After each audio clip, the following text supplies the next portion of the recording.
আসসালামু আলাইকুম, আমি এস.এম. নিয়াজ মাহমুদ। আমি একটা প্রাইভেট কোম্পানিতে জব করি। আমার অনেকদিনের ইচ্ছা ছিল যে আমি জাপানিজ ব্র্যান্ডের একটা বাইক কিনবো।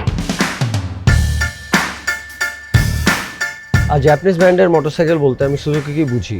আর সুজুকি সব বাইকের মধ্যে জিক্সার FIDX বাইকটা আমার সবচেয়ে বেশি পছন্দের। ঈদুল আজহা উপলক্ষে সুজুকি দিচ্ছে একটি ক্যাশব্যাক অফার। তো ক্যাশব্যাক অফারটি শুনে আমি আমার পছন্দের সুজুকি জিক্সার FIDX বাইকটি কিনে ফেললাম। আর সাথে পেলাম 3 বছরের সার্ভিস ওয়ারেন্টি। আর বাংলাদেশে এই প্রথম জাপানিজ ব্র্যান্ডের মোটরসাইকেলের মধ্যে সুজুকি দিচ্ছে প্রত্যেকটি বাইকের উপরে 3 বছরের সার্ভিস ওয়ারেন্টি। সারা বাংলাদেশে তো সুজুকি সার্ভিস সেন্টার রয়েছে, যেটা আমাকে একটা বাড়তি কনফিডেন্স দেয়। আর আমি কোথাও লং ট্যুরে গেলে আমার বাইকে কোনো প্রবলেম হলে আমি খুবই সহজে আমার বাইকটি সার্ভিসিং করাতে পারি। আর আমার পছন্দের মোটরসাইকেলটি ক্যাশব্যাক অফারে কিনতে পেরে আমার এবার ঈদের খুশিকে দ্বিগুণ করেছে। আর সারা বাংলাদেশে সেরা মোটরসাইকেলটি দেওয়ার জন্য সুজুকি বাংলাদেশকে ধন্যবাদ।